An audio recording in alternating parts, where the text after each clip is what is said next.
secret model, I think. So you can really show that even in the movies, in Hollywood movies, this man has put Philippines really in the world map. Ladies and gentlemen, the man has dubbed by Time magazine as the Rattan's first great virtuoso. Please welcome Kenneth Cobonpue.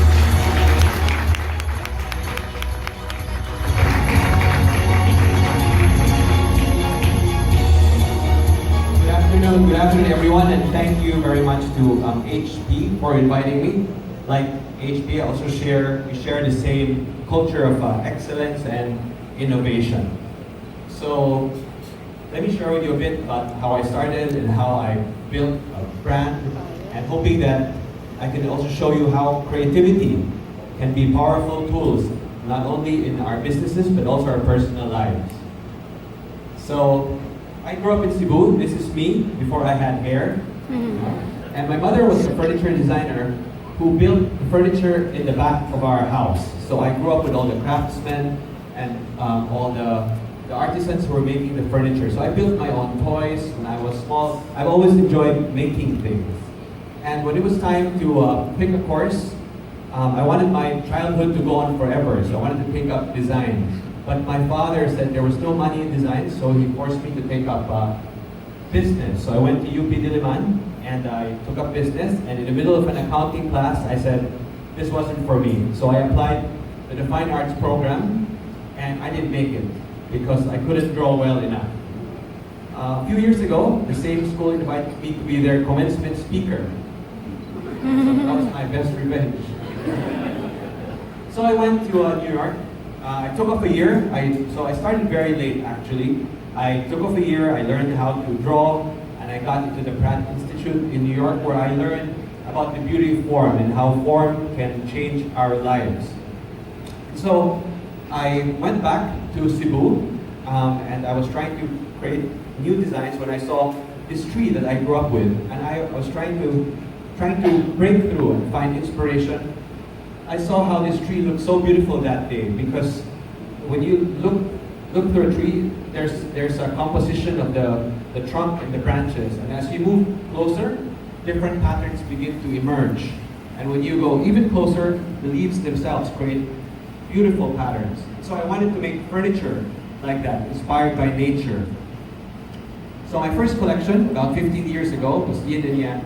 It's called. It's very, very basic skeletal frame made out of steel, which I then wrapped with rattan skin and made a structure like this.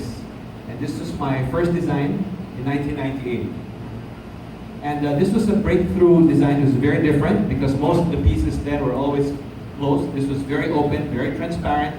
And when you put it on a balcony like this, it allows the light to come through. It doesn't block the view. And this is the Yin and Yang now in Greece.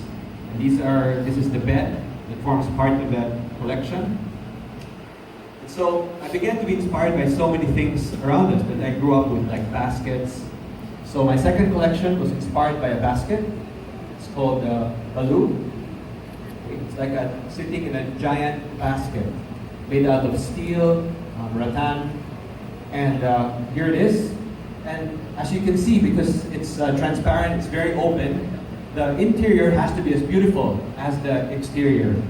So the rattan is tied down by abaca wire on a very light frame of steel. And in my designs, every part is there for a purpose. There's nothing decorative about it. Everything contributes to the overall structure and beauty. Inspired by our culture, I live in Cebu, by fishing. My next collection is called the Amaya dining table. And it's made out of abaca and steel. And the press likened it to like trapping a hurricane in a cylinder. And this is the Amaya with the dimple chairs. They're called dimple because the little holes there, they're like cheeks, but actually they stack, so the back legs go inside those little holes in the back. And just like that tree, it creates very, very beautiful shadows on the floor when the light hits it.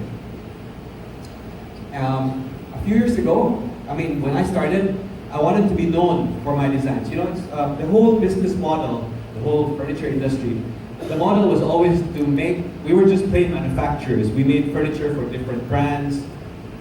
So all our furniture went under different names. I wanted to change all that, and I wanted to be recognized, not only for myself, but also for our country. So I insisted that every piece that leaves had to have my name on it. It was a very tough decision. It was very unpopular then to people who were buying from the Philippines. So for about a couple of years, the factory floors were empty. No one wanted to buy anything from me. Of course, now it's paid off. It's different. Everybody now wants the name on the piece. But back then, it was different. So I created these images of transparent. This is called the croissant sofa. It's made out of material similar to the walisting thing, buri. And this picture became my image for the first years. So inspiration comes from everywhere. This is the next piece called Pigal. It's inspired by the human body. It's made out of a light sculptural frame of steel that's then tied down by as many as 3,000 knots using abaca rope. These are the other pieces in that collection. It's the Pigal love seat. And as you can see, when they're outside, they look like they belong to nature. You know? They're very organic, very transparent, very open. They come from nature, and they look like they're part of nature. This is the bed, the Voyage bed. It's a very photogenic bed that, without this bed, I think I wouldn't be speaking in front of you here today, because this is the bed that Brad Pitt bought, and it takes Hollywood to be known in your own country. And so the press, of course, took it up, and I suddenly became a name here. So inspired by the culture of fishing, I designed then a collection called the Dragnet, inspired by fishing nets. And I was very happy with this, because this was also something very, very new. Most of the things that we make are made out of natural materials, but this one, I began to use fabric. So now I could experiment with color. Inspired by cathedrals, this is the Hagia collection, made now out of synthetic polymers, and this is like a cathedral. And then I began to look at fashion, and I thought to myself, what happens when you blow up a sweater? And this was the birth of this collection called Cabaret. It's like gigantic knit, like a sweater. It's like sitting, and the pattern is like a crochet pattern. This is an example of the sofa being used on a balcony. So I'm inspired by anything, even an ordinary Coke can became the inspiration for the Lola. This one won my first major award in 2005, called the Design for Asia Award. And this award is traditionally only given to industrial products like Hyundai, Nokia, Sony, Samsung. This year they decided to award it to a rattan chair. And this is the first and the only time that Filipinos won this award. So this is how it's made. Very simple, starts out with rattan pole. We make a very, very light frame, and then we take rattan strips and we tie down the frame together. And this is the Lola collection. Now with a cushion and used outdoors. And these are the other pieces in that collection. Okay. And so in everything I do, just like HP, we try to always innovate. We try to perfect a craft and push it forward. Because we have this tradition of craft, of making things by hand. And so we're always inventing new ways of working with it. This is a collection called La Luna, designed in 2001. It's used by Google and Nike in their offices, in their headquarters. So it starts out with a frame with a shell made out of rattan core, which we didn't take out to create these shells. We put wooden legs on it, and then a layer of recycled foam, and then recycle the jute sack, and then the weaving starts. And after about 48 hours, not 48 years, but the craftsman has now to take these two patterns, one coarser one on the inside and a finer one a coarser one on the outside and a finer one on the inside. Looks like this. And now he has to stitch both together seamlessly, like this. And this is a kind of work that can only really be done in our country. This is the La Luna. And another chair is a tilt armchair made out of wood. Those of you who know how to work with wood know how difficult it is when you have to cut it, precise angles, you have to join it. And in our factory of about 300 craftsmen, there are only 2 who are qualified to make this chair. It's like making a miniature house. This is the tilt. So in all my designs, I try to make it as complicated as possible so the Chinese can't copy it. This is the tilt chair.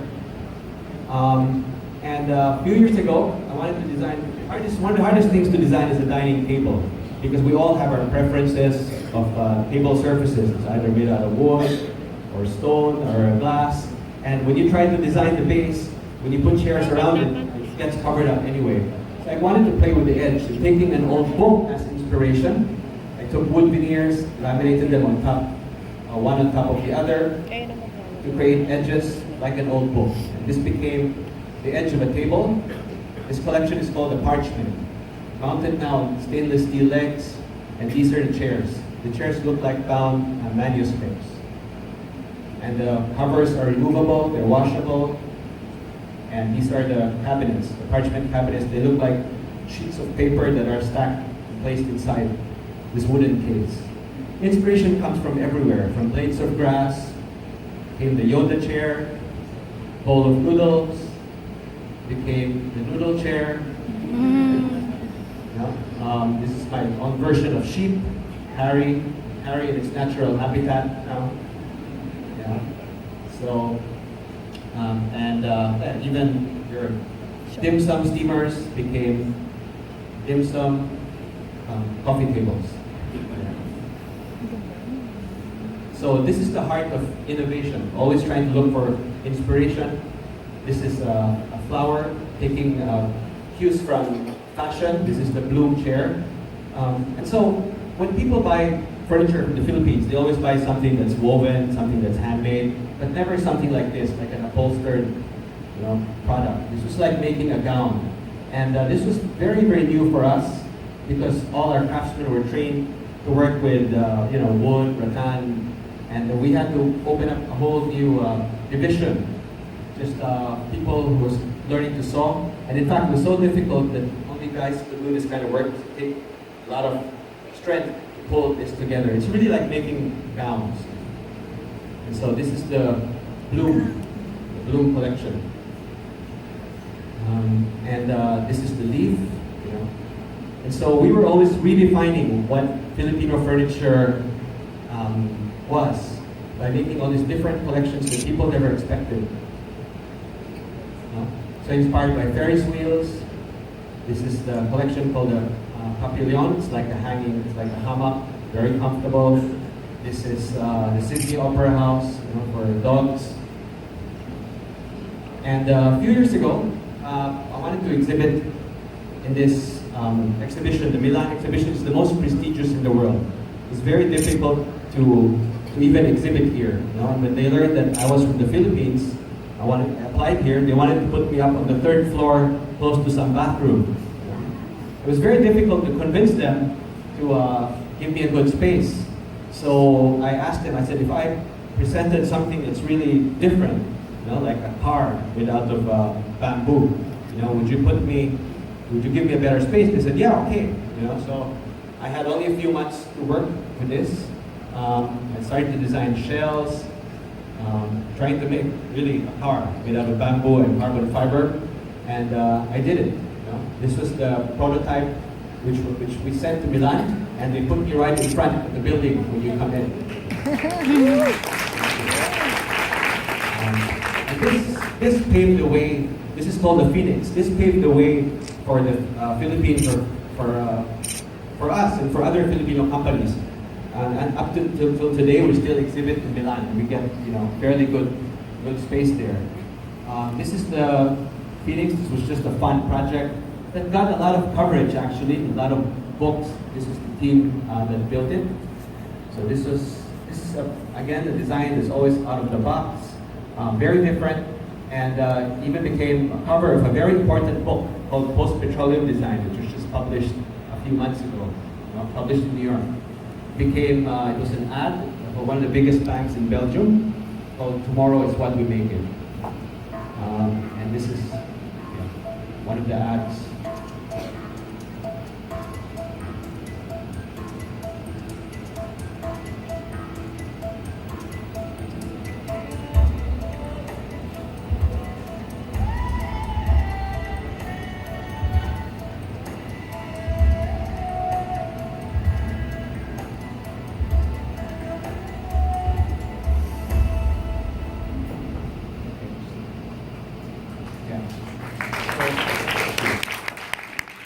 I design other things, not just furniture. This is a bicycle that I'm working on now. It's a bamboo bicycle.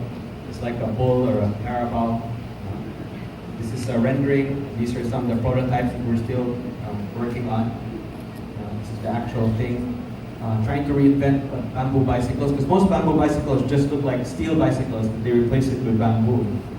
So I wanted to create a whole different genre. Designed for Tumi, this bag made out of ballistic nylon and bamboo. This is the Iron Man medals. This is the first one.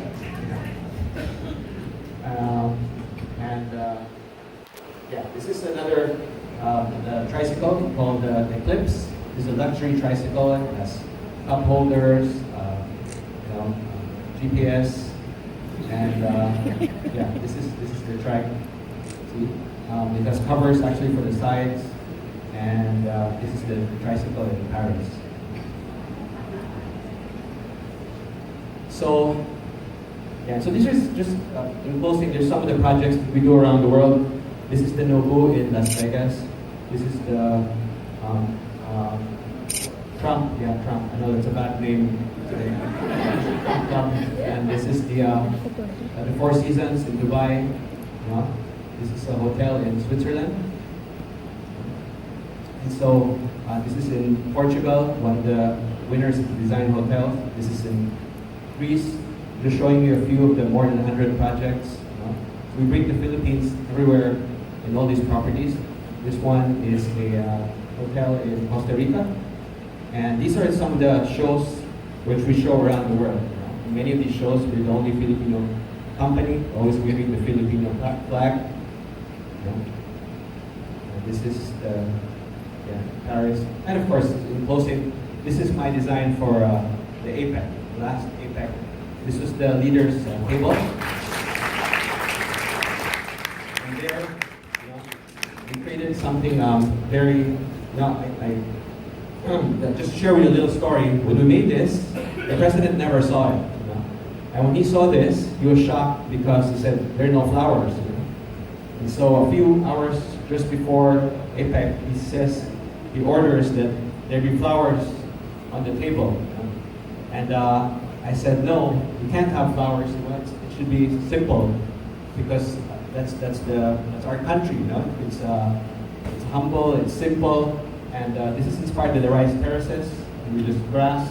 And so we had little things. We had these little sculptures of grass. These are the chairs. Anyway, so we had a stand down, with the president a few hours before, and I insisted that there be no flowers, keep it as simple. And all the leaders were very impressed with it, because it's one of the most beautiful, I think, APEC settings that they've ever attended. And this was on the night itself. So we had these little sculptures, this little, bahay kubo, and just grass on the tables. So this was the actual event, and this is the last slide. This is the actual.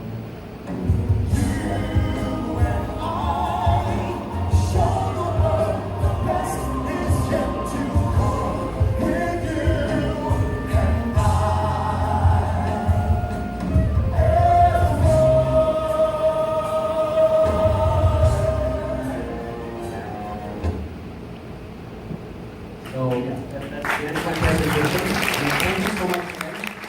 I hope I was able to show you how HP and our brands